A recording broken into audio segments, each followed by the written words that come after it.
It's going to be a really eerie view now, just voices from the ether. I best pick.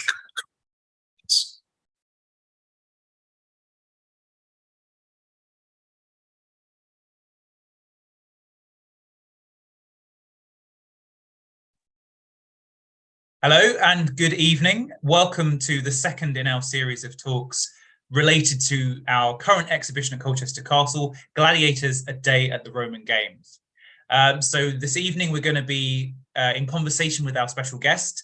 There are a series of questions that we've already thought about that we're going to be asking, but there's also an opportunity for any of you listening, watching on our YouTube channel live to ask some questions. So just pop them in the chat and they'll be passed on to me and I can pass them on to our guest.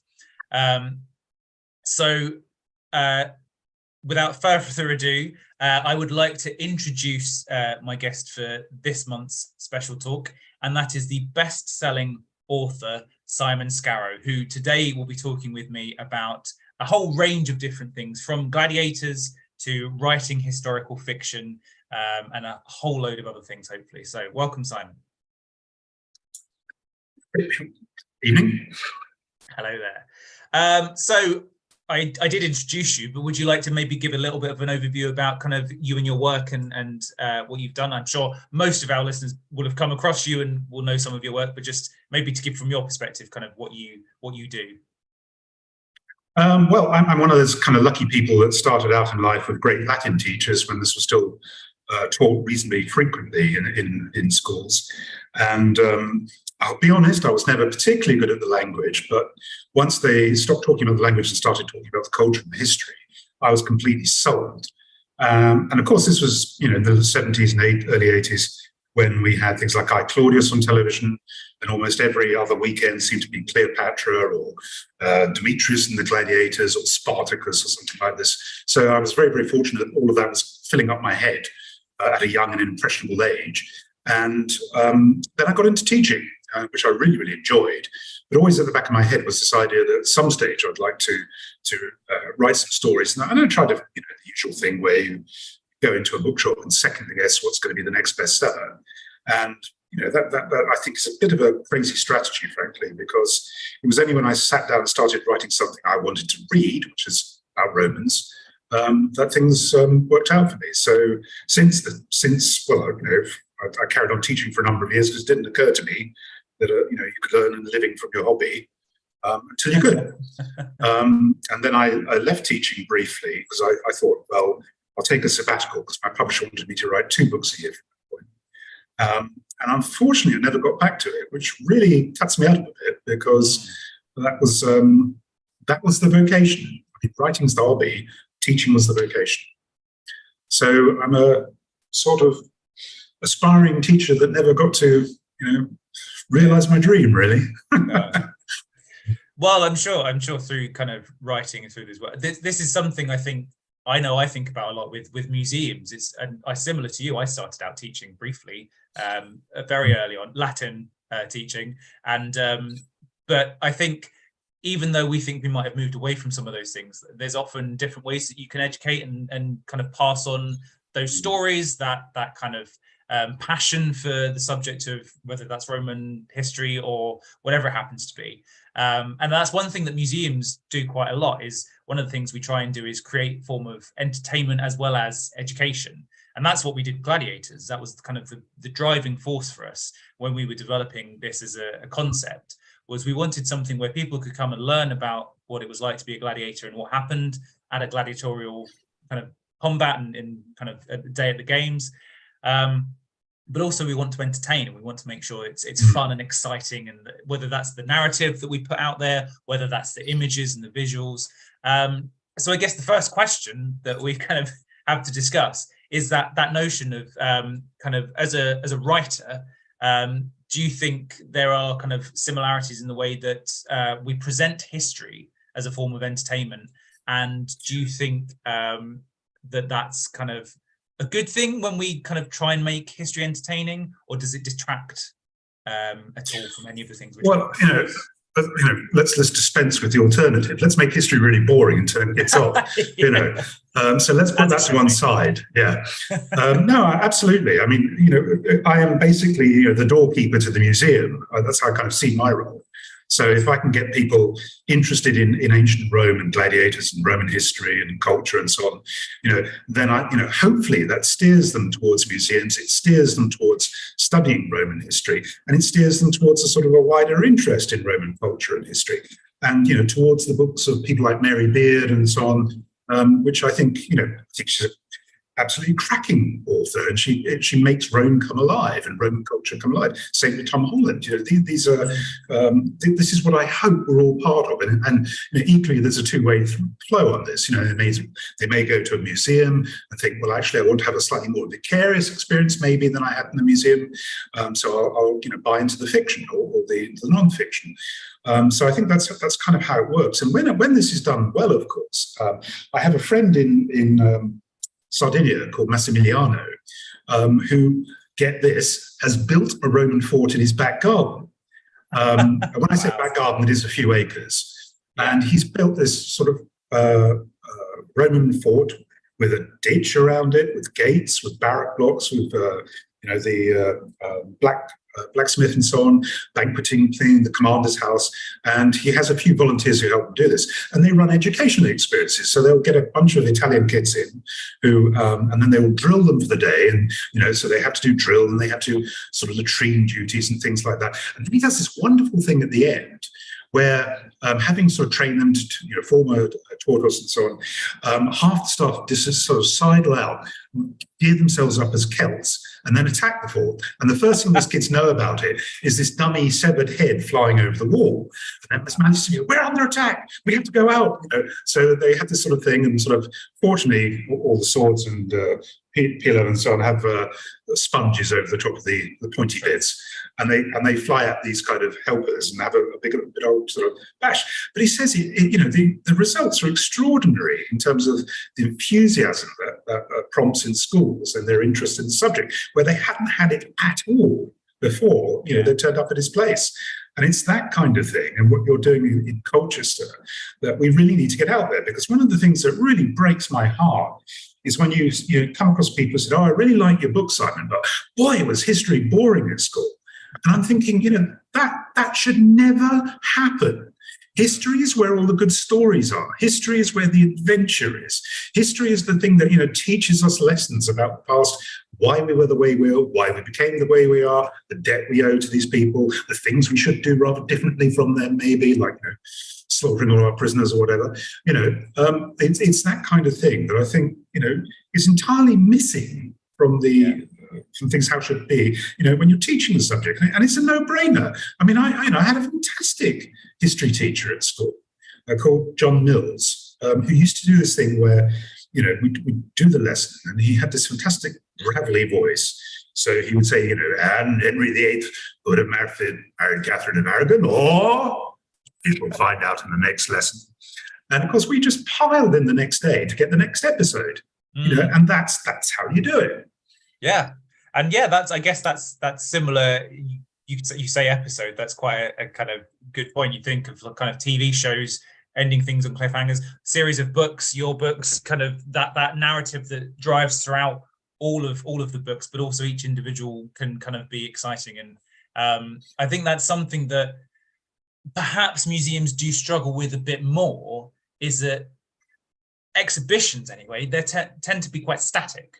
We put on an exhibition, it's the narrative and the objects, and you kind of see it. And obviously we want people to come back. And that's why we do exhibitions, actually, because they come and see our permanent galleries and they see the wonderful things we have. And then we do these temporary exhibitions to get them back and say, well, actually, here's a specific subject, or here's a different side to the story that we haven't looked at yet.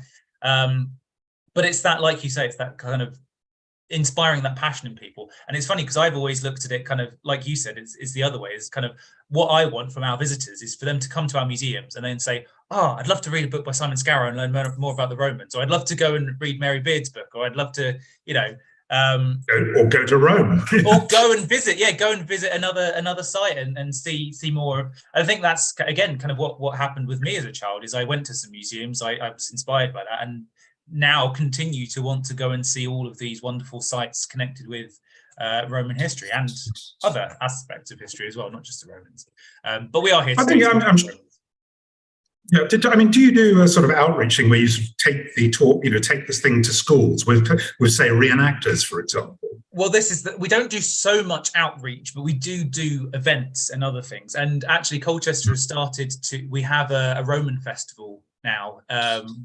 First year was last year. We've had the second year this year, which is absolutely fantastic. Where we get kind of Lower Castle Park, which is a huge kind of expansive open land, filled with tents and reenactors, and there's a lot going on. And we, as museums, we've had a kind of tent there the last couple of years, and we kind of do our little object bit, and we kind of talk about kind of other aspects of the museum and things. But and we have had reenactors in the museums themselves as well. But having that kind of blend of that more formal learning and learning about facts and history and whatever, but also that entertainment of having, I don't know, a ballista firing into the river or something kind of going on that kind of really gets people kind of talking and really excited about it. And food and all that kind of stuff, the chance to try kind of different foods and drinks and things. Yeah, we do have kind of similar things like that going on. And that's the thing. It's not just, like you kind of said, it's not just the one thing. It's either you read about the Romans or you go to a museum and learn about the Romans. There's a whole host of ways of kind of engaging people with this subject. So there's a lot of opportunities that we have, not just in Colchester, but I know there's lots of museums and heritage sites across the country that kind of do this. There's also a quick shout out actually for a place up in Chester called, what's it called? Basically, it's an old quarry that they've taken over, and it's something like 200 acres, and they're building a full-size auxiliary fort up there, and Iron Age settlement, and there's something else going on as well. Park in the Past, I think it's called. It's worth looking up. Yeah. There's a few kind of living history places where they kind of recreate. I know Roxeter. There's a Roman villa at Roxeter. There was a TV show about it, and they kind of, as part of this TV show, they built this Roman villa, and that's still visible. And there's quite a few places bringing it to life, isn't it? It's kind of, that's the thing with the Romans, is they're so far back in history. What little is left in this country is kind of either under the ground or kind of in such a condition that most people, when they look at it, they won't necessarily recognize what that building is meant to be. We've got sundry sort of 16-year-olds going loose with chainsaws up on Hadrian's Wall. That sort of thing. Yes. Very sad to see that. It's very sad news today. You see, that's the kind of kid we need to capture early and to make them cherish this stuff. So. Yeah. Well, that's the thing. It's that combination of lack of awareness, lack of kind of love or passion for an understanding for these kind of the importance of our heritage and the importance of things. So sorry. Next question. There's a lot to kind of cover, so we'll move on quite swiftly. So in terms of, I sort of touched upon the process we went through to create the Gladiators exhibition. So we have a focus on objects, and so we have our objects as a kind of star thing, but we also commissioned an illustrator to create these wonderful images, and we think that kind of was a good way of bringing those kind of things to life, because you don't really see the people in the museum. You kind of see the objects and they were used by the people, but we don't really know who those people were. So we used that illustrator to help our visitors imagine what those people would have been like, and represent kind of those characters almost. It's almost a bit like you. We create these characters to act as a kind of narrative throughout the exhibition. So I was wondering how do you have audio guides in the museum at all? So we have some audio. So I actually produced some audio descriptions. So it's not just audio guides. It's more. Well, I was just wondering. We were talking earlier about this Bardeum thing about doing and now I've written about the destruction of Colchester and the temple. I'm sure there's something we can put together there where we have a kind of take the visitor around the museum with a bit of narrative that links it all together. So we can do that. Let's come and do that at some point. Yeah, sounds good. But yeah, sorry, that's right. No, that's good. No, so we've created some audio descriptions, but that's more to kind of help people with visual impairments kind of navigate through the space, so they can kind of understand what's in the cases and what's in the exhibition. And we have had audio kind of tours and things in the past as well, kind of for the wider museum. And we do tours. We offer kind of tours with guides as well. But yeah, going back to the illustrations. So this idea of kind of creating kind of a visual representation of a character, or trying to bring these characters and people to life. And so maybe just talking a little bit about that, and if you're happy to, kind of your process around kind of how do you bring these characters to life. For us, we just paid for an illustrator to do some work, but I guess it's a very different thing for for historical fiction. Well, yeah, I mean, when I was thinking about Macro and Cato novels and starting that out, I thought, well, the Roman army is not an immediately kind of intuitive or obvious thing to be familiar about. So whoever's going to be the key character in this, it would probably be best to make them a recruit, so they know nothing. And then they can, the reader can kind of look over their shoulder as they're being trained to become familiar with the Roman army. So that was always the thinking. So the main character, Cato, as he was at the time before Macro became equally billed, was very much myself as a student, kind of a bit wet behind the ears and naive and a bit idealistic, but keen to learn. And then, of course, you're going to have some kind of mentor figure. So that was Macro. And I did, he wasn't quite so well formed in my head at the time. And I was thinking, well, who is he like? And visually, I kind of guess I thought he was Bob Hoskins. But in terms of attitude and so on, and then I thought, Roman army has a lot of things that overlap with the modern British army, regimental colours, professionalism, tradition, this sort of thing. And the soldiers still say today that their most important weapon is their pickaxe, so they can entrench and so on. Same for the Romans. So I thought, well, surely if there are all these symbologies, then so would some of the things like NCOs. And I remembered the NCOs when I was in the Officer Training Corps at the university, when I was not sure if I wanted to join the army or not. And then eventually, I think it was a mutual decision because I was so my coordination was shocking. And much as I like running around in uniform and shooting at things, there was one particular exercise where it just proved to me this was not going to happen. We were taken out into Thetford Forest, and it was about -20 at night because it was one of the coldest winters for years. And we were all freezing. And somebody said, oh, anybody want to go on a patrol? So I said, yeah, anything to keep warm. And it was the most beautiful starlit night with this fantastic fresh layer of snow. And I was in this beautiful kind of serene, bliss. And then somebody trips over the flare and everybody's shooting at each other. And I'm thinking, guys, you've really spoiled the mood here. Yeah. And I thought, that's it. So, but, the NCOs were brilliant. I love them. These guys, they have the biggest lexicon of the most amazing insults that you'll find anywhere. And so many of them are just hysterical that you have a hard time keeping a straight face, which of course is, what they like, because if you start laughing, then they can carry the thing on. So that's where Macro came from, is modern British Army NCOs. What's really lovely, of course, is how so many of them now read the books and sort of see themselves in the character, which quite happy about that. Yeah, well, I think that relatability is definitely something we as museums also try and convey. And I know we try and kind of, where possible, make comparisons with modern day kind of phenomena. So again, with Gladiators, we talked a bit about how it's like kind of, I guess, MMA, boxing, like those sorts of physical entertainment combat that you still see today. Less weapons nowadays, but still, it's that similar thing that the gladiators in the arena were kind of, yes, they were fighting, and there was a risk of real damage and danger, but it was a show. They were putting on a show for the audience, and they wanted people to be entertained. And they had the best private medical system in the world, really. Exactly. They had better healthcare than any other citizens. They had kind of that they had the diet kind of looked after for them. They had all the kind of support. Obviously, they were enslaved people, but still they had that that kind of that thing. And so trying to kind of draw parallels is something we do a lot in museums. And the Romans are quite good for that, I think, because there's a lot of aspects of Roman history and especially through kind of archaeology where you can talk about things like recycling is one thing we talk about a lot. The Romans love to recycle things like glass, and a lot of people think that's a very modern phenomenon, is recycling, because it's obviously much bigger nowadays.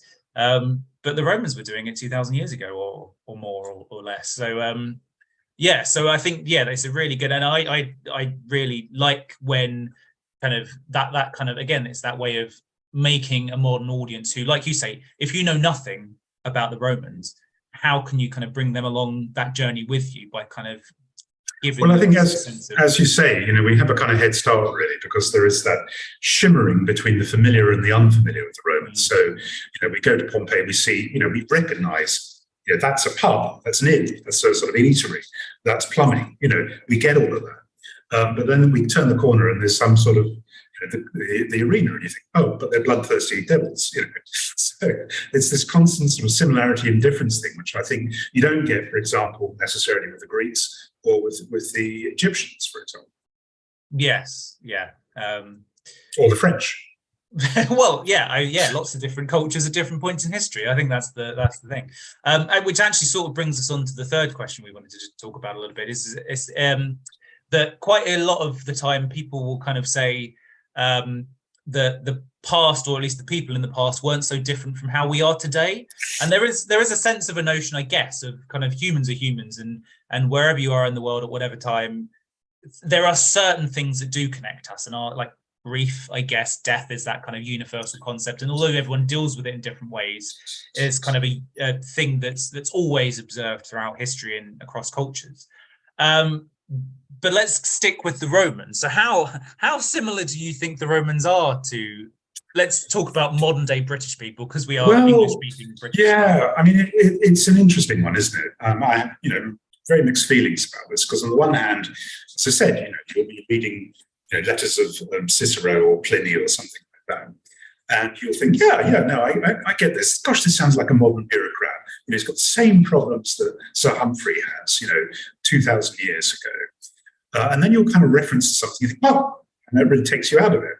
And one of the problems I've always had with this idea that, we can imaginatively recreate a mental state of mind from the past is that when my grandfather was dying in hospital, I spent a couple of months with him, going up and seeing him.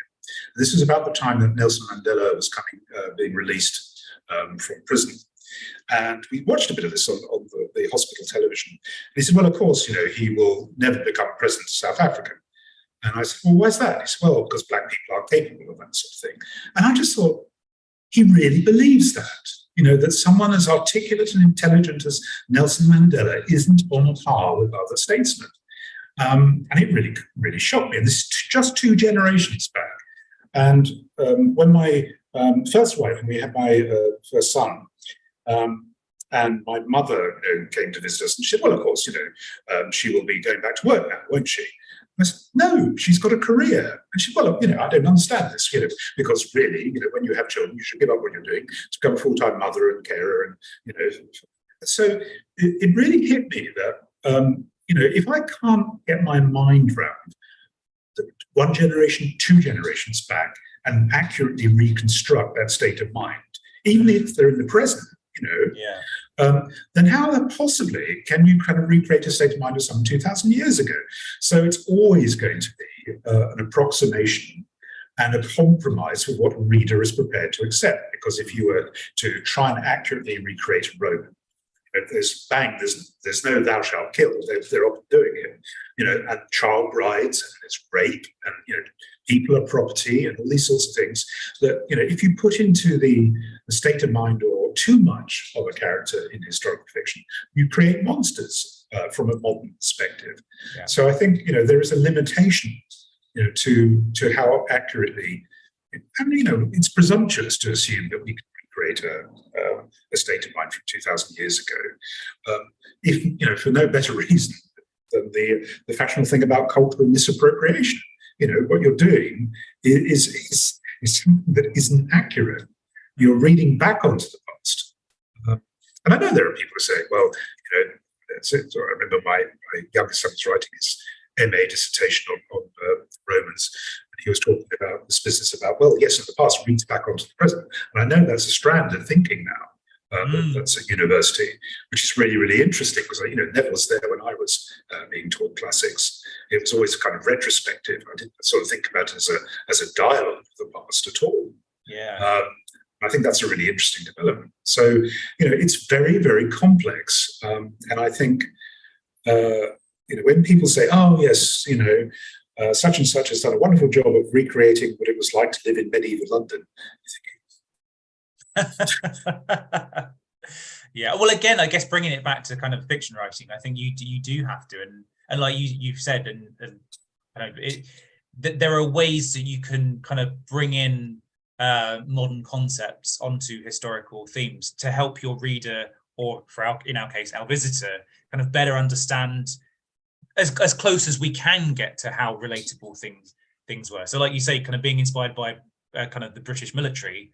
When talking about the Romans, it does give you that sense of, okay, well, they were regimented, they kind of had a hierarchy within their system like we do, and it kind of makes it relatable and understandable. And a bit like where we were talking earlier about how you kind of visit a museum or read a book and then want to go off and learn more. Hopefully that's what happens, is that they'll kind of read this and think, oh, that's interesting, it sounds very familiar and very similar to our system.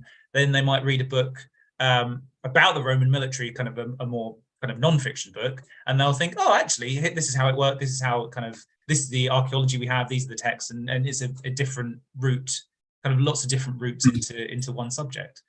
I love the fact that we can do that. My only reservation is when someone told me they'd named their child Macro. So wow, that's I mean, there are definitely a lot of interesting child names that have been developed, whether out of fictional writing, TV shows, films, or even shops. People name their children after shops. So Benetton. Yeah, yeah. So yeah, it's. I guess it's a. Do you think that's kind of? I'm sure it's intended as an honor to your work, naming a child after one of your characters. Yeah, well, I mean, of course I'm honored and deeply humbled and so on, but my kind of empathy goes out to the child, where they eventually end up at secondary school and someone says, Macro, you were named after a computing term, and then they have to explain that Dad was actually, and that may work out rather nicely for them, but I think it's the kind of thing that a teenager shouldn't have to negotiate. Sure. Yeah. Yeah. The parents don't often think about what the children would have to deal with at school with a name like that. But it's you might as well call your kids sort of C++ or something. Well, yes. Aspirational names. So let's bring it back to the subject of gladiators. So again, you've written books about gladiators. You've written books about Roman Britain, which is where our exhibition is set. So I'd like to kind of maybe ask you what you think gladiatorial fights would have been like in Britain, say, as opposed to the more traditional spectacles you think of the Colosseum and other places. Well, I mean, obviously it's going to be on a much, much smaller scale. And of course, there was, there were rules about which animals you could actually use. So only the best and showiest animals were allowed to be used in the Colosseum, for example. So no lions, no bears available for Britain. So anything you see that's put on in those terms in screen television representations of gladiatorial combat in Britain, I'm afraid it's a bit of an inaccuracy. So it would have been much, much smaller scale. And I think given the costs of gladiators, as we mentioned earlier, this is a very expensive profession and very expensive to maintain. Of course, and I think they were probably doubly so in the provinces. So you'd want to keep these guys alive as much as possible. So it would be far more show, I think, and less blood, real blood, than there would be the case in somewhere like Rome, or perhaps one of the bigger cities in Italia. Mm. Yes, no, I agree. I think we know that there's British kind of spectacles, and even just the size of the very few amphitheatre that have been found in Britain. Colchester, interestingly, doesn't have an amphitheatre, or at least one that we haven't found yet. Yeah.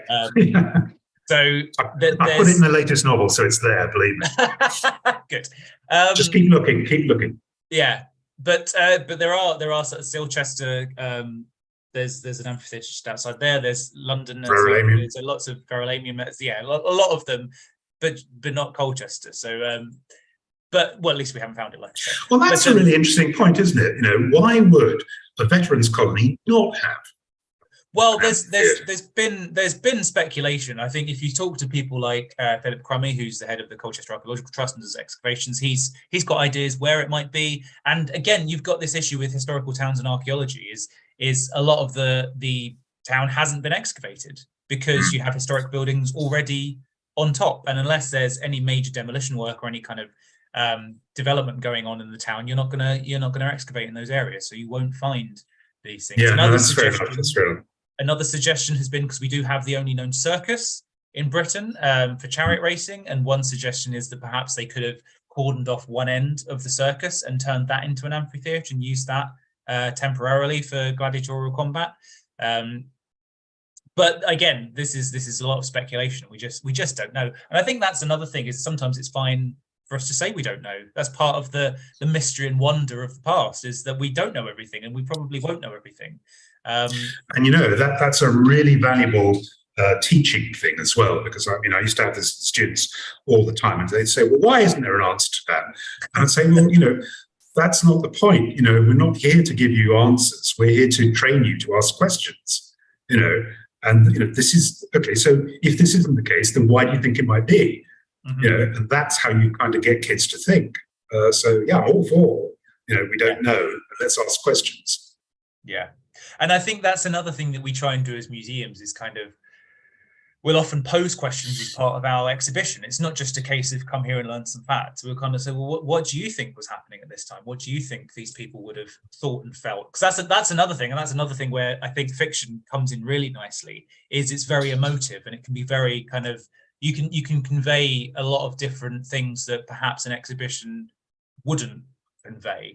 And that sense of, especially with gladiatorial combat, that sense of excitement, that sense of fear, that sense of kind of, there's lots of different things. You mentioned Cicero, right? I'm going to bring Cicero up again. So Cicero wrote quite a bit about the gladiatorial kind of fights, well, specifically about animal fights, and kind of talked about elephants and how there was a spectacle of elephants on at the Colosseum in Rome, and how horrible it was that people were so kind of excited and happy to see all these animals slaughtered, and drawing comparisons with kind of almost human emotions with the animal. He describes how he felt he could see that the animals were afraid and kind of upset. And it's something, I guess, another thing, we don't necessarily think that people in the past had those attitudes. Now, they may have been few and far between, but accounts like that do show us that actually you did have people who were sympathetic and empathetic to some of these. Well, you know, I mean, you know as well as I do, in ancient Greece and so on, there was an ongoing debate about whether slavery was a thing that should exist or not. Yeah. So, yeah, I mean, the idea that somehow, these societies aren't ideologically dynamic in the way that we are now is something else that I think needs to be highlighted in the report, because there is this sort of sense that Romans pro-slavery, pro-gladiators, pro this and the other. You think, well, it's a little bit more complicated. And this is one of the beauties of, I think, of Mary Beard's approach to the whole thing, is she's quite upfront about that. It is more complicated. We don't know this, we don't know that, but we do know this, that contradicts that. And it's that kind of attitude, I think, that makes it alive. I think if our ancestors are sort of buried in aspic, as it were, then as you say, it becomes a fact-collecting exercise. If we're aware of the fact they lived, breathed, felt, differently from us, but at the same time, identifiably in various places, then I think, you really make the past come alive. And I think it's important that we do. Yeah. For a lot of reasons. Yes. And I think another thing, again, touching upon what you talked about earlier about within generations within our lifetime, we need to also remember that this is something that happened over centuries. We think of the Romans as one entity, but this is centuries worth of history in itself. And attitudes to various things would have changed, and practices. I mean, we know with gladiator kind of combat that changed throughout that time.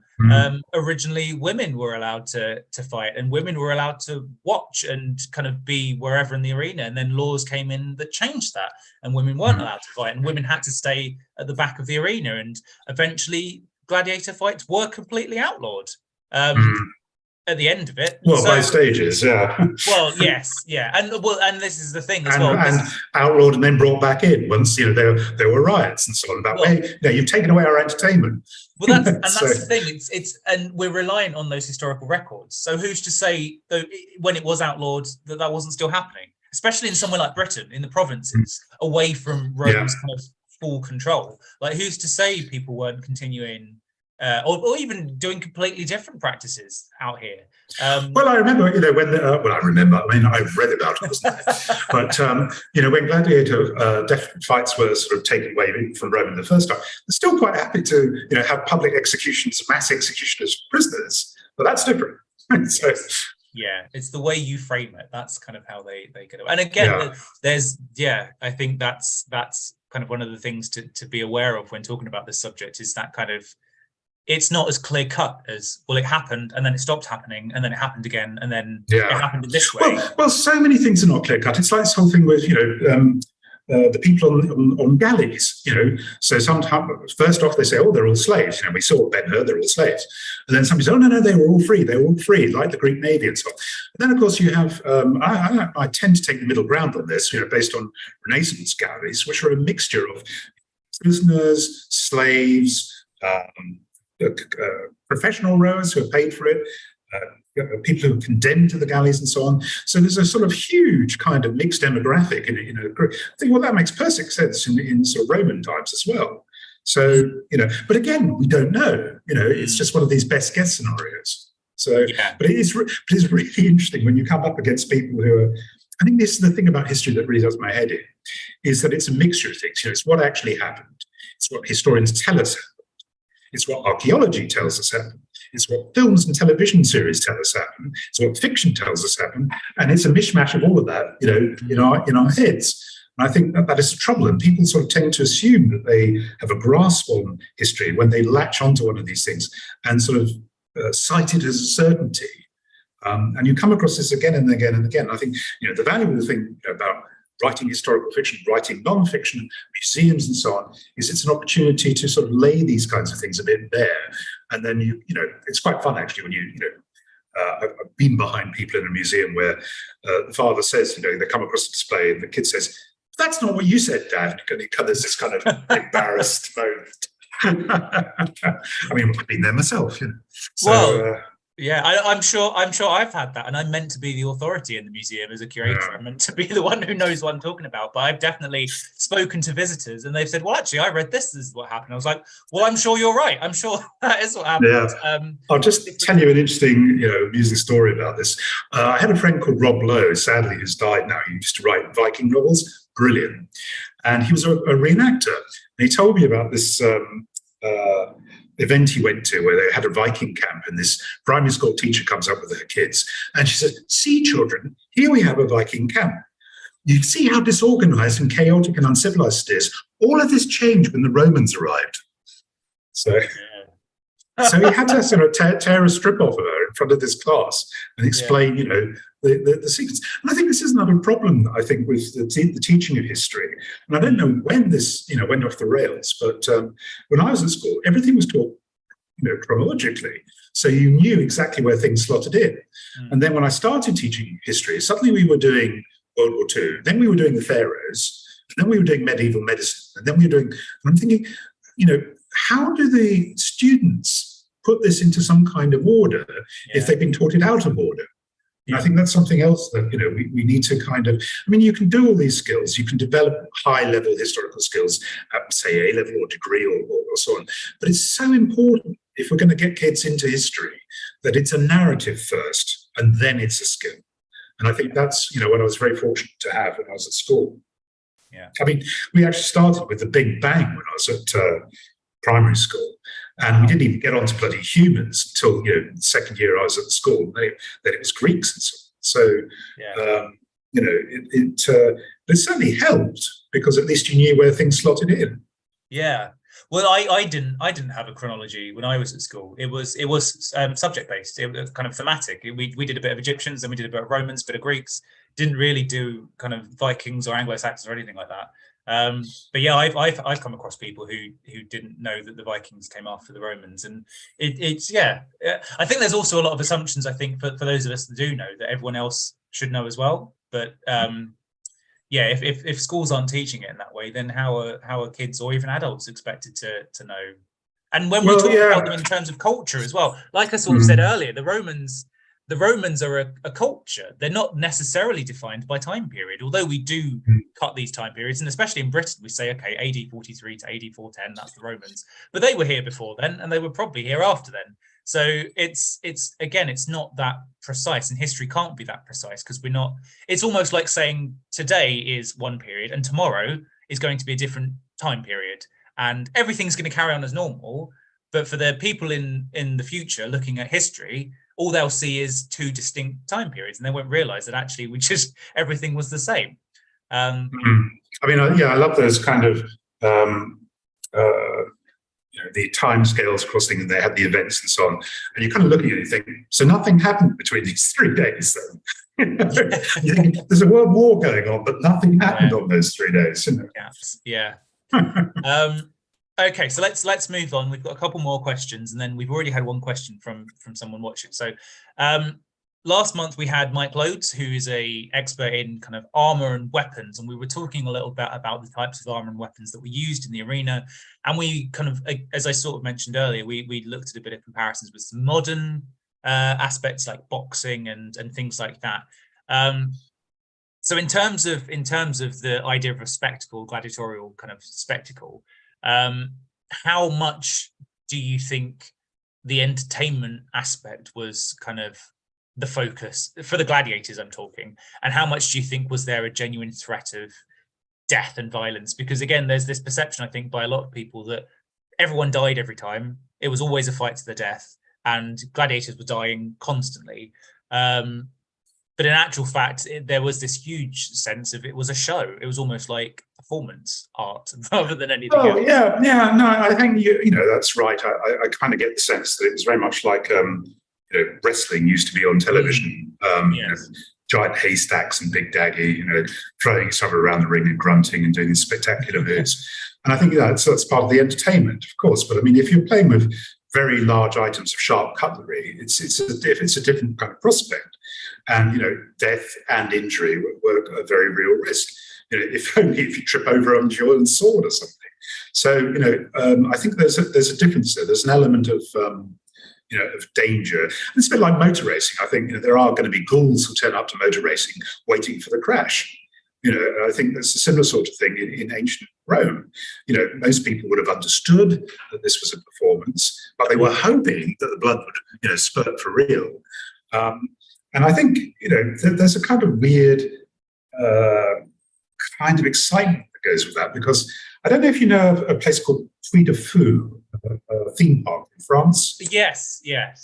And they have a coliseum, they have an amphitheatre. Yes. And they do very, very, very good reenactments and so on. And I took my young sons there, and we're sitting down watching it. I thought, well, this will be a very kind of tame and nice. And they're going slish slash, and there's suddenly claret everywhere.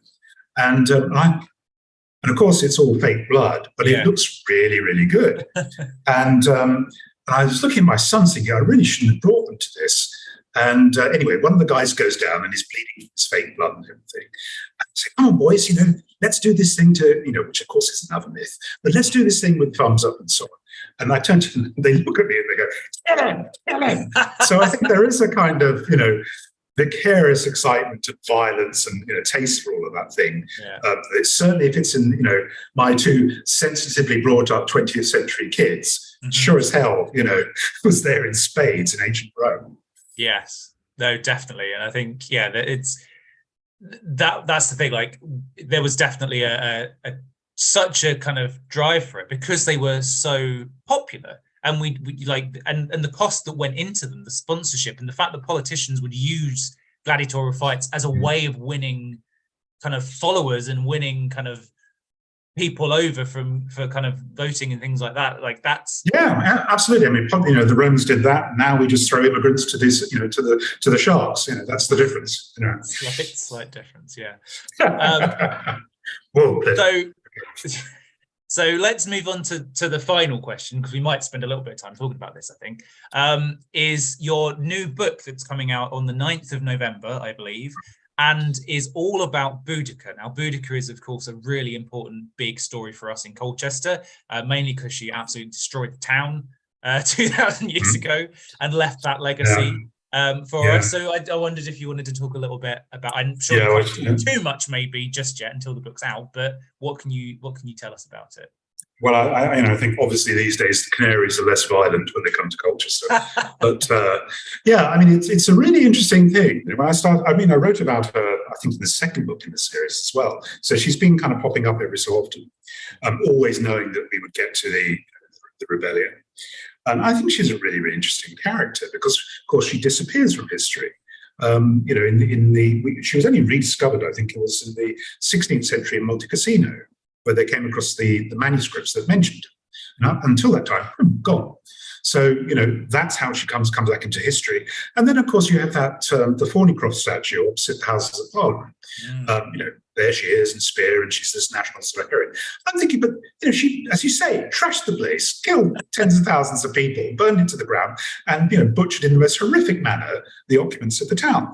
I think it's about as sensitive as erecting a statue to Osama bin Laden in New York. It's that kind of weird thing that goes on with the usages and abusages of historical personalities. And so that was the problem for me. Is she a hero? Is she some sort of psychotic feminist or what? So recreating that's a really, really interesting thing. Because, of course, she was caught in the cross currents of Roman policy in terms of money had been lent to the Iceni and a number of other tribes. The money lenders in Rome call it back in, and of course that means suddenly the Iceni kingdom's being asset stripped in the middle of a bad harvest.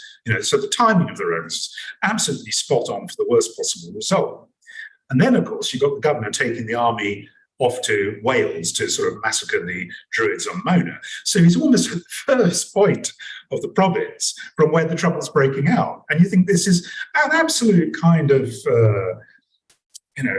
confluence of all these possible things that could go wrong. And the insensitivity with which Decianus Catus then treats the Iceni kingdom and has his soldiers rape Boudica's daughters and whip her. You're thinking, okay, I can see that might cause a bit of, anger.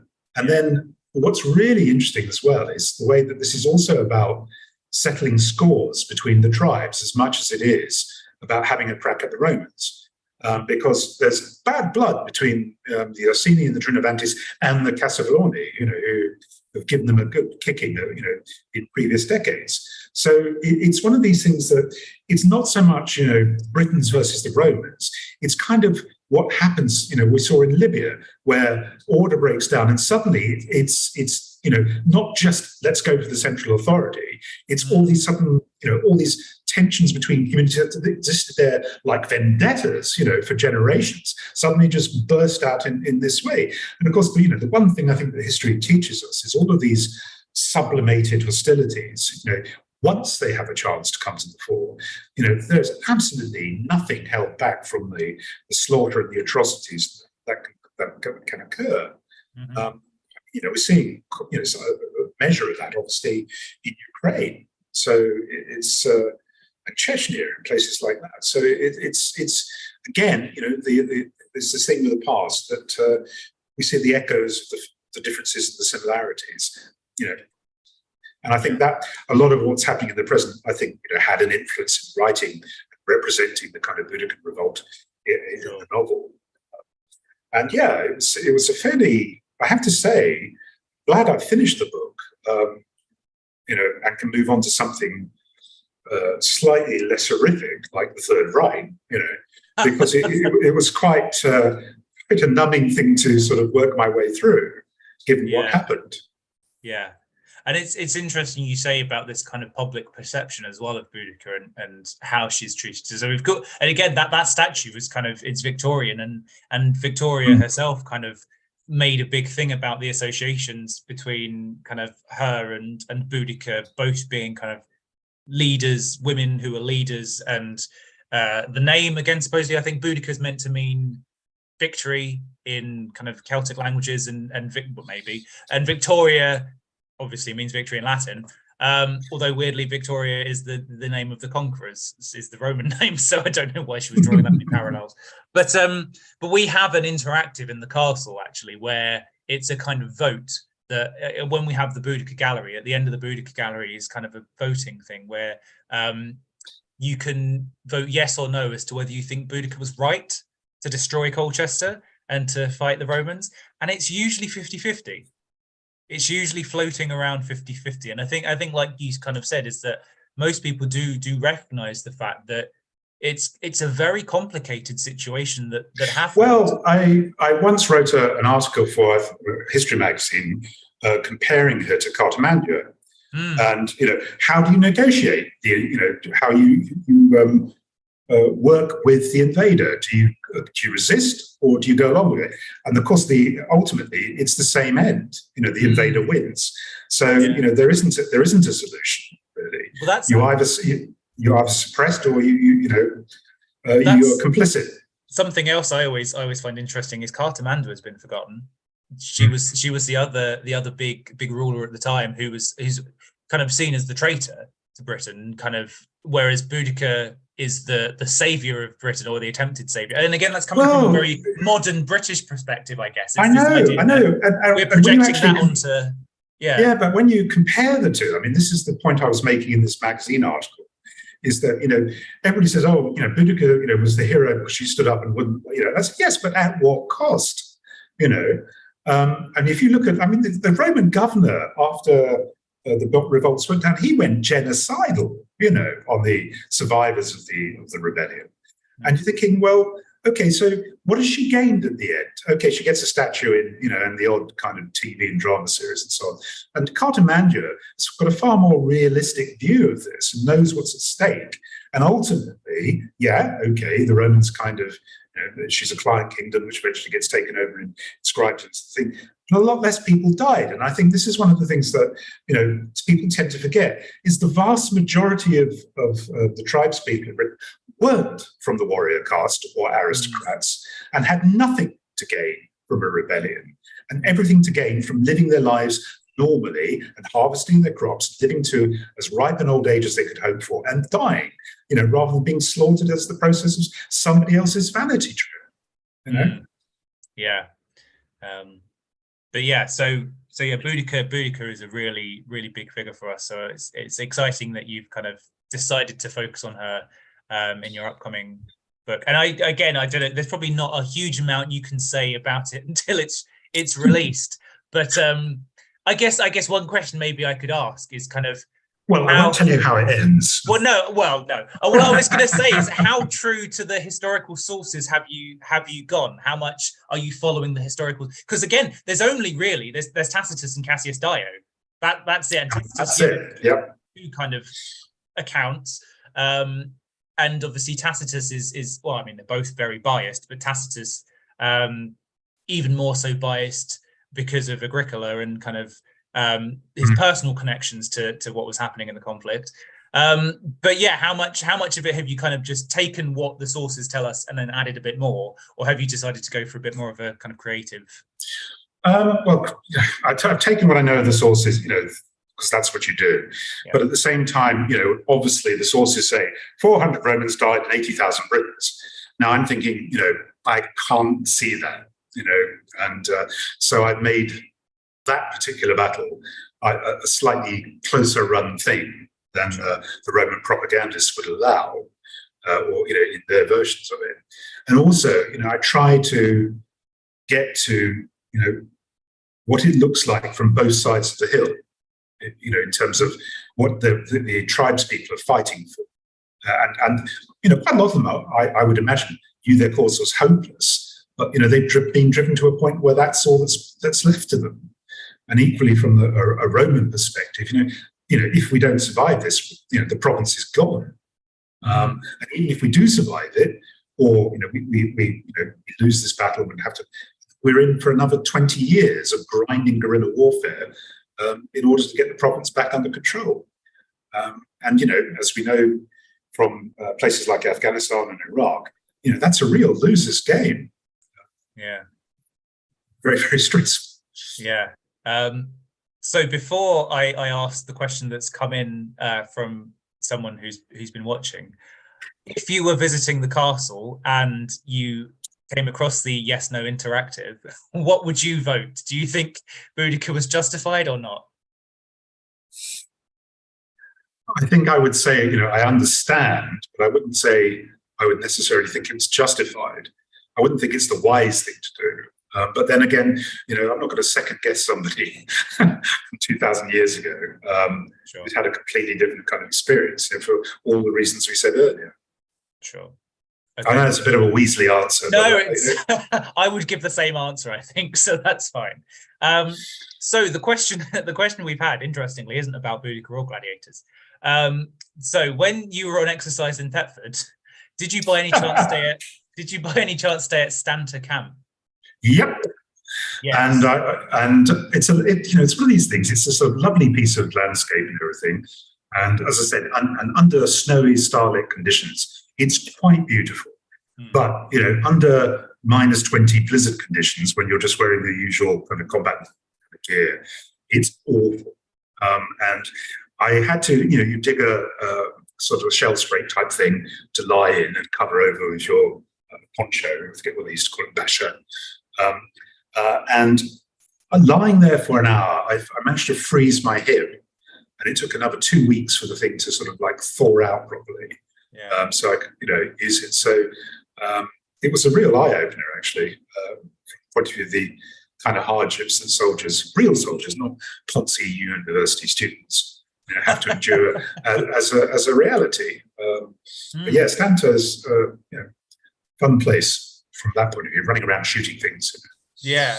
I wonder, does that inspire you in any way then? Because thinking as a Roman soldier walking through that landscape and having to camp in freezing cold conditions in the similar, but just with a tunic, and so like they didn't really have the same sort of combat uniforms that we have today. They probably have some level of thermal insulation. I think there are all sorts of ancient devices. For example, waterproofing by using fat in the folds of the woolen tunics and woolen socks and all sorts of things. Yeah, I mean, they would have been just as able to do that as Napoleon's guys in Russia or Hitler's guys in Russia. But I mean, you find a way around. Certain things work for you, certain things don't. It's like, for example, just a simple thing, sheep's wool, for example, put into your walking boots. Absolute blister curer, that one. So, or preventer. So, little things like that make a big difference. Yeah. And of course, these are timeless. Yes, of course. I'm sure they also. I've been reading through Pliny's Natural History as well for something else that I'm working on, and I'm sure they had many other things that they did that probably weren't as effective. Because things like, I think it's something like you have I can't remember what you have to carry, like the beak of a woodpecker or something, and you'll never feel physical distress. Like that was one of the supposed